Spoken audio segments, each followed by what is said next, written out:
कल आ गया है हमारा सालाना बजट, जिसके हवाले से आप दिन भर खबरें सुनते रहे हैं, उसके ऊपर एनालिसिस हो रही है। कहा जा रहा है कि जिस रिलीफ का वादा किया गया था, क्या वो रिलीफ हमें मिली है या नहीं। बट कुछ चीज़ा नकात यानी सबसे पहले ये कि 14 ट्रिलियन का रिकॉर्ड सेट किया गया है, टारगेट सेट किया गया है for revenue for the upcoming year. फिर कहा यह गया कि सेंट्रल को अपने अहदाफ पूरे करने के लिए प्रोविंसेस की कंट्रीब्यूशन ने एक बड़ा हिस्सा दिया और पहली दफ़ा है कि टारगेट से हमने आउट परफॉर्म किया। सूरत हाल ये भी है कि थ्रू आउट जब हम मुख्तलिफ इकोनॉमिस्ट से बात करते रहे हैं तो उनका मानना है कि पाकिस्तानी इकोनॉमी एक परफेक्ट उस अंदाज में परफॉर्म कर रही है, रिएक्ट कर रही है जैसा कि IMF के प्रोग्राम और ग्रांट के बाद करना चाहिए। एक फिस्कल स्पेस आपको मिली है, आपकी इंपोर्ट्स में कमी आई है, यानी इंपोर्ट्स बिल में कमी आई है, लेकिन ये जो GDP या आप देखते हैं कि आपका जो डेफिसिट है वो जो लोएस्ट पे रहा है, इसकी वजूहात क्या हैं और क्या एक पाकिस्तान जैसी इकोनॉमी के लिए जो कि एक डेवलपिंग इकोनॉमी है, एक ओवर पॉपुलेटेड इकोनॉमी है, क्या ये एक हेल्दी इंडिकेशन है भी या नहीं। यानी जो हमें लॉन्ग टर्म करेक्टिव मेजर्स अपनी इकोनॉमी के लिए चाहिए, क्या हम उस सिमत में बढ़ रहे हैं। सबसे बड़ी बात कहा जा रहा है कि नॉन फाइलर्स के लिए जो टैक्स को अपने गोशवारे जमा नहीं कराते उनके लिए आने वाले दिन मज़ीद सख्ती के होंगे। डी इंसेंटिवाइज किया गया है, कैरेट एंड स्टिक में स्टिक को बिल्कुल भी छूट नहीं दी जा रही है। लेकिन what does it mean for the salaried class, जो इस पर बहुत ज़्यादा बात की जा रही थी कि तमाम तर टैक्स कलेक्शन का बोझ ऐसा लगता है कि तनख्वाहदार तबके के ऊपर है। वहाँ कुछ रिलीफ तो आई है, but many have been regarding this as crumbs, यानी बिल्कुल एक माइनर, जिसको कहना चाहिए कि रोटी के टुकड़े या ज़र्रे आपको दिए गए हैं जिससे पेट किसी का भरता नज़र नहीं आ रहा। लेकिन अहम बात यह है कि क्या ये हमें उन करेक्टिव मेजर्स की तरफ ले जा रही है जिसको पाकिस्तान की ज़रूरत है। अक्सर आपने मुख्तलिफ इस्तिलाहात को सुना होगा। हमारे federal finance ministers in the past have been calling it a very dire patient, यानी एक ऐसा मरीज़ जिसको शायद ऑपरेशन की, सर्जरी की या फिर कीमो की ज़रूरत है और आप उसको ICU में रखें, लेकिन ऑन दी अदर हैंड हम अक्सर उसको सिर्फ पैनाडोल की गोली या फिर पेन किलर्स दे रहे होते हैं। तो क्या इस दफ़ा भी हमने यही किया है? Let's find out, let's break it down. हमारे हैं सीनियर एनालिस्ट जनाब हामिद अल-मशरिकी साहब, इसके अलावा कोमल हमारे साथ मौजूद हैं जो कि एक सीनियर इकोनॉमिस्ट हैं। बहुत बहुत शुक्रिया आप दोनों की मौजूदगी का। Komal, first and foremost if I may request you कि आप अपना तज्जिया पेश करें, किस तरह at a glance how do you look at this budget? Thank you so much, Sidra, for having me. Just a quick overview of the first impressions of the budget since yesterday.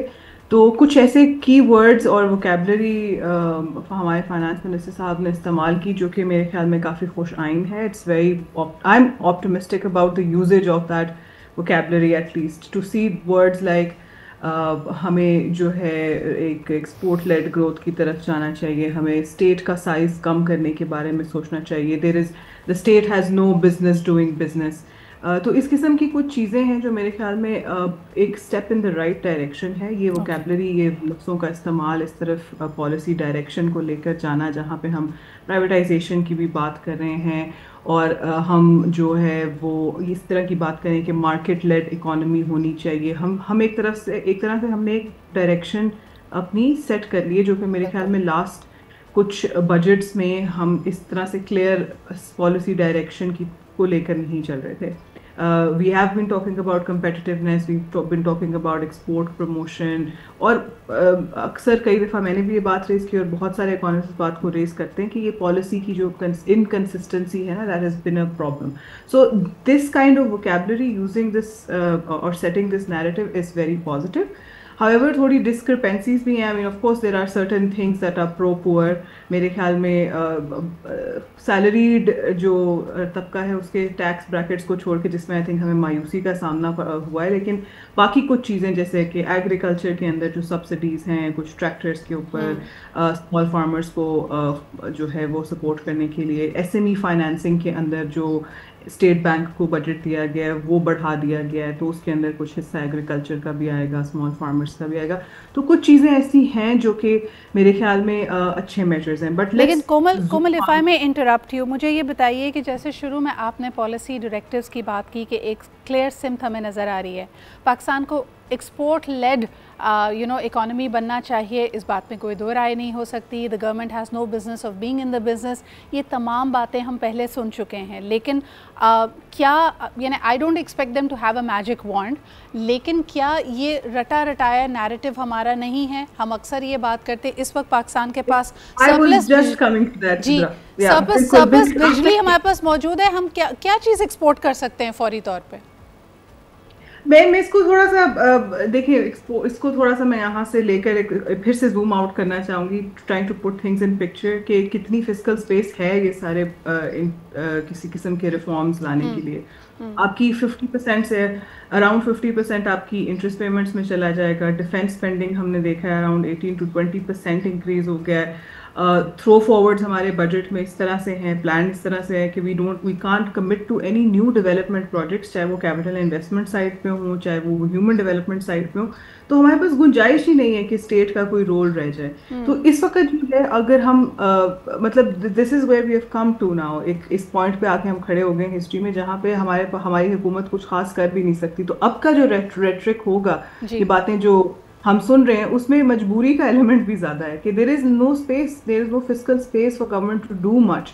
तो वो अगर ज़्यादा इस तरह की बातें कर got कोमल, मैं हामिद साहब के पास लेके जाना चाहूँगी। हामिद साहब, जब हमारे पास फिस्कल स्पेस नहीं है तो फिर क्या हम वाकई इस चीज़ को सेलिब्रेट कर सकते हैं? जैसे कहा गया कि प्रोविंसेस ने जो कंट्रीब्यूट किया है, सेंटर को आउट परफॉर्म किया है, हमने अपने फिस्कल टारगेट को, रिकॉर्ड लोएस्ट बजट डेफिसिट 1/2 में हमारा रिपोर्ट हुआ है। लेकिन इसमें तनख्वाहदार तबके की जो कमर तोड़ी गई है, ये हमारे सामने है। दूसरा ये कि जितना जूस निकाला जा सकता था उतना निकाला गया, इंपोर्ट्स पे एम्बार्गो लगाया गया, ज़्यादा से ज़्यादा चीज़ों को लग्जरी गुड्स डिक्लेयर कर दिया गया। यहाँ तक कि अगर आप एक बीमार इंसान है और आपके घर में आपका एक ग्लूकोमीटर होना चाहिए, उसको भी आपने मेडिकल इक्विपमेंट के नाम पे उस तक पे भी टैक्स लगा दिया। तो क्या हम वाकई इन चीज़ों को सेलिब्रेट कर सकते हैं हामिद साहब? देखिए सिद्रा, मैं थोड़ा सा सादे अल्फाज में अगर क्रिटिकल एनालिसिस करूं बजट का, तो मैं ये बात समझता हूं कि ये बहरहाल एक IMF से डायरेक्टिव बजट है, जिसके अंदर अगेन बहुत सारी चीजें जो हैं वो तवक्को से बहुत हटकर हैं और मायूसकुन हैं। उसके अंदर सबसे अहम बात ये है कि सिर्फ 10% इजाफा तनख्वाहों में बहुत कम है, क्योंकि महंगाई और दूसरे मामलात में देखें तो 10% जो है वो तनख्वाहदार तबके के लिए बहुत ही कम है। 20 से 25% एक्सपेक्ट किया जा रहा था। दूसरी बात यह कि जिस अंदाज में सूबों के तरक्याती बजट को कम किया गया है, एक तरफ से कहा गया है जी कि सूबों ने टारगेट को अचीव किया है, एक तरफ से कहा गया है जी कि सूबों की तरफ से जो टैक्स कलेक्शन है वो बहुत अच्छी, जबकि दूसरी जानिब 1800 अरब का तरक्याती बजट जो था वो कम करके सिर्फ 880 अरब पे ले आए हैं हम। इसके नतीजे में क्या होता है कि जब तरक्याती बजट ही नहीं होगा तो सूबे के लिए काम करने का मार्जिन, अवामी नुमाइंदों के लिए काम करने का मार्जिन बहुत कम हो जाता है। तीसरी बात यह है कि आप ये समझना होगा कि पाकिस्तान के अंदर बहरहाल हमने जो महंगाई की शरह है वो वहीं पर खड़ी है, जहां पर बिजली की कीमतों में कहीं रिलीफ की एक्सपेक्टेशन की गई थी वो नहीं हुई। चौथी बात यह कि टैक्स का आपने जो टैक्स कलेक्शन का टारगेट है वो तो बड़ा हाई ले गए हैं आप, 14 हजार अरब पे ले गए हैं, लेकिन क्या आपने उसका कोई मैकेनिज्म दिया है कि इसके अंदर डायरेक्ट टैक्स क्या होगा और इनडायरेक्ट टैक्स क्या होगा?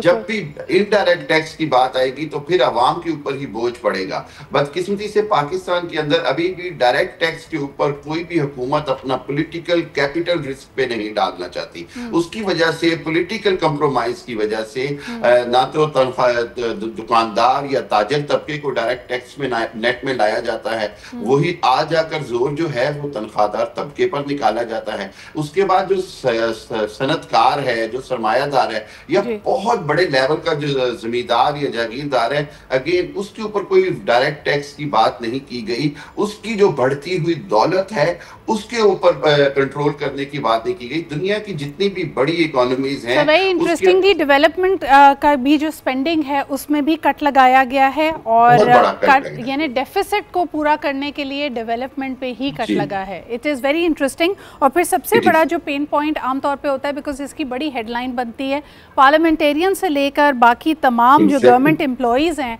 उनको 10% उनका पे रेज मिला है, 7% पेंशन इंक्रीज़ मिला है। I am not against that, यानी अगेन यही बात है कि यकीनन वो डिज़र्व करते हैं, और इसके अंदर वही बात है ना कि आप ऊपर से लेके नीचे तक के तबके को देखें तो एक बहुत बड़ा आपको ब्रैकेट, एक बहुत डाइवर्स ब्रैकेट मिलता है। But at the same time is the government making headlines for the right reasons? Hamid साहब, हमेशा कोई भी बजट पेश किया जाएगा तो गवर्नमेंट तो अपनी उसको सक्सेस बना के पेश करेगी, और गवर्नमेंट की कोशिश होगी कि वो बताए कि जी 10 साल में पहली बार इतना अच्छा बजट है या 20 साल में पहली बार इतना अच्छा बजट है। लेकिन हकीकत ये है कि हम ये बात समझते हैं कि गवर्नमेंट के लिए कोई आसान बजट कभी भी नहीं था, और उस हवाले से मैं नहीं समझता कि कोई मायूस बजट है। लेकिन अगेन इस बात से इनकार नहीं होता कि जब एक IMF की डायरेक्टिव्स के अंदर आपने बजट पेश करना है, IMF के सेट टारगेट्स को अचीव करना है, तो फिर आप बहुत बड़ा रिलीफ नहीं दे सकते। लेकिन अवाम को अगर रिलीफ ना दिया जाए तो अवाम उस हालत में बर्दाश्त करती है जब उनको ये नजर आए कि एलीट क्लास को भी वो रिलीफ नहीं मिला। कुछ इंटरेस्टिंग चीजों की तरफ जूम इन करने की कोशिश करेंगे, सेगमेंट क्योंकि बहुत छोटा है। I am just trying to pick out the best pieces out of it that we can talk about. Komal, मुझे ये बताइएगा, कहा जा रहा है कि गवर्नमेंट ने बड़ी जेनरस किस्म की टैक्स रिलीफ दी है और जो कंस्ट्रक्शन सेक्टर है उसको इंसेंटिवाइज किया है। But very interestingly when I look at it, इसके अंदर जो रिलीफ है वो ऐसा लग रहा है बायर्स को मिली है, लेकिन सेलर्स के ऊपर कोई रिलीफ नहीं है। What is the general understanding कि हम कंस्ट्रक्टर्स को या बिल्डर्स को एक इंसेंटिव देना चाहते हैं ताकि मज़ीद कॉन्क्रीट जंगल्स क्रिएट हों, लेकिन सेलर क्योंकि जाहिर सी बात है पैसे कमा रहा है तो उसको पे टैक्स ज़्यादा लगेगा। मैं किसी सेक्टर I'll stay broad, मैं किसी सेक्टर पे फोकस नहीं इस वक्त करना चाह रही, लेकिन ओवरऑल बजट के अंदर जो है ना वो it's not a pro poor budget. लेकिन बात वही है कि ज़्यादा, जैसे हामिद साहब ने भी कहा कि ज़्यादा स्पेस क्योंकि नहीं है तो ये कोई आसान बजट नहीं था।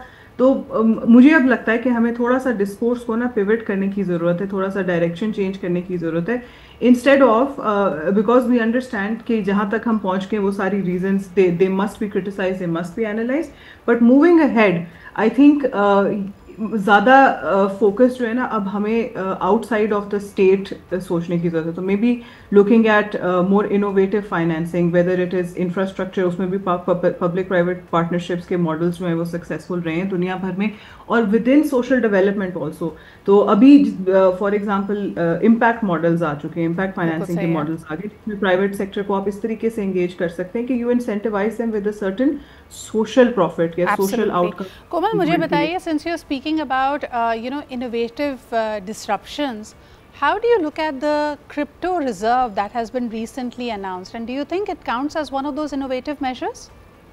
I think so, it does. I think it is a very good step in the right direction because the world is moving towards that. Even the US government is buying into reserves of cryptocurrency. So if I don't know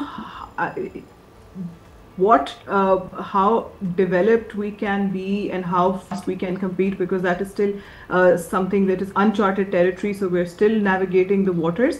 But I definitely think this is the step in the right direction. Okay. Cryptocurrency does have, or any kind of financial innovation or development in the financial markets, democratization of financial markets, inclusion, I think that is definitely but I think the kind of impact projects that you were referring to would have put climate action at the centre stage. लेकिन मुझे ये भी लगता है कि दुनिया इतनी तेज़ रफ्तारी से गुज़िश्ता चंद बरसों में बदली है, ख़ास तौर पर ट्रंप एडमिनिस्ट्रेशन के आने के बाद, कि climate action, climate focus, ESG have sort of fallen down in our priorities. एक और बड़ी अहम चीज़ जो आपने कही कि this is definitely not pro poor. Hamid साहब, ये सवाल आपके पास लेके आना चाहती हूँ। पाकिस्तान अनफॉर्चुनेटली वैसे ही दो एक्सट्रीम तबकों में बढ़ता चला जा रहा है। The Lorenz curve is looking all wonky in Pakistan. या तो हम एलीट्स की बात करते हैं जिनके पास बहुत पैसा है, इनकम ऐसी है जो अनटैक्सड है, for whatever reason they are able to save a lot of money, not pay taxes. दूसरी तरफ एक पुअर आपके पास एक बड़ा चंक मौजूद है जिनको हैंड आउट्स, डोल आउट की, किसान कार्ड्स की, इनकम सपोर्ट प्रोग्राम्स की ज़रूरत है। डू यू नॉट फील कि पाकिस्तान को इस वक्त ज़रूरत थी एक प्रो मिडिल क्लास बजट की, जहां आप अपनी मिडिल क्लास को स्ट्रेंथन कर सकें, जो पिछले कई सालों में ऐसा लग रहा है ख़त्म होती चली जा रही है? You are getting divided into these two extremes.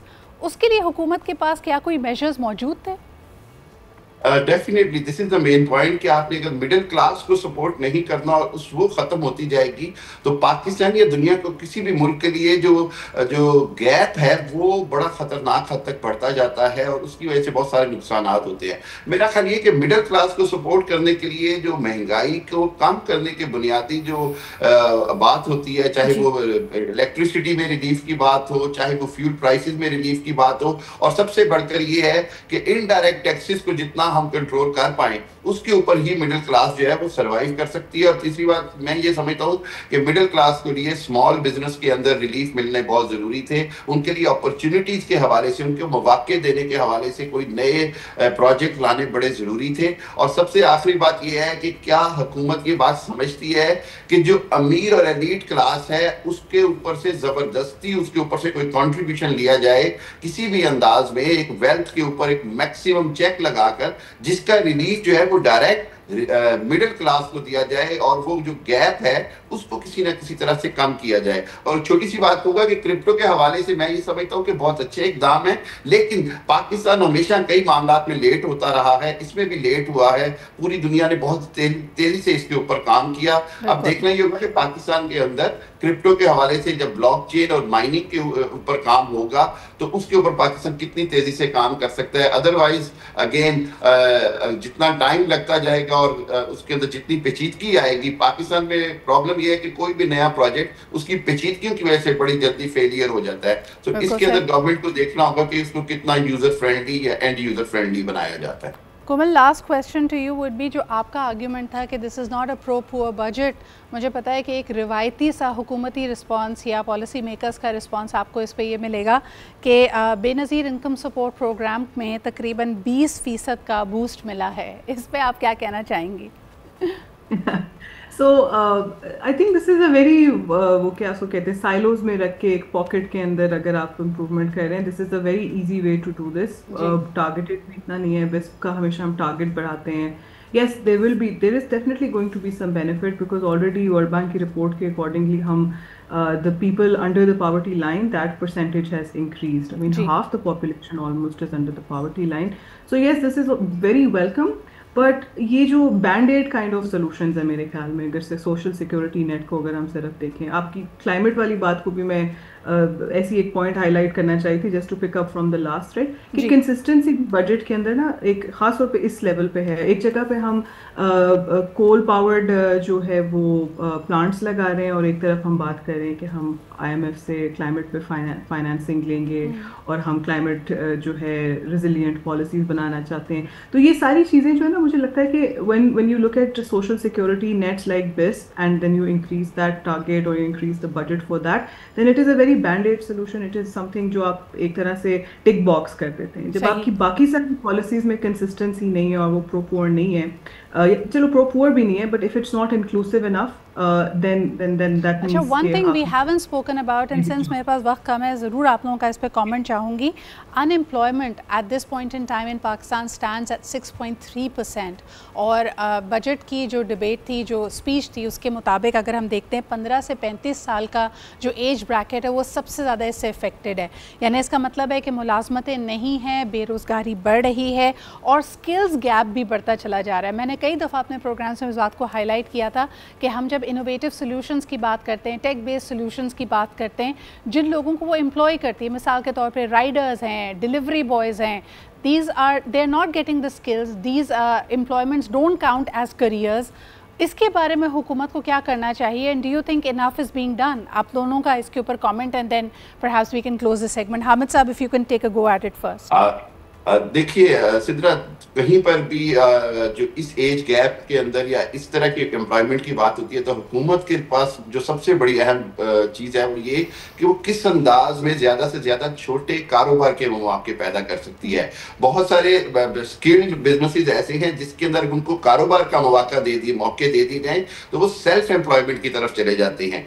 मैं ये समझता हूँ कि इसके ऊपर अगेन हुकूमत उस अंदाज में काम नहीं करते हैं हमारे बजट के लिए, क्योंकि इसके लिए लास्ट 2 2-3 महीने काम नहीं करना होता, इसके लिए पूरा एक साल एक स्ट्रेटेजी के साथ काम करना होता है कि हमने अपनी जो यूथ है उसको ज्यादा से ज्यादा काम पर कैसे लगाना है। आपने डिलीवरी बॉयज या अदर की मिसाल दी है, मैं ये समझता हूँ कि हर जगह के ऊपर कहीं ना कहीं पर सेल्फ एम्प्लॉयमेंट के कॉन्सेप्ट को और सर्विसेज के तौर पर बिजनेस को, गवर्नमेंट को अपॉर्चुनिटी देने की जरूरत है, ताकि उसके नतीजे के अंदर ज्यादा से ज्यादा लोगों की एम्प्लॉयमेंट हो। और वो जो हम बात करते हैं, very quickly a comment on this from Komal as well. Komal, छोटे बिजनेसेस के नाम पे हमारे यहाँ ज़्यादातर लोग ट्रेडिंग करते हैं, ऑनलाइन ट्रेडिंग करते हैं, they purchase goods and they try to sell it either directly और ऑनलाइन। उसके ऊपर भी बात आ गई है कि new taxes is going to make online transactions, online shopping even more costly. तो फिर हम किस स्मॉल बिजनेस की बात कर रहे हैं?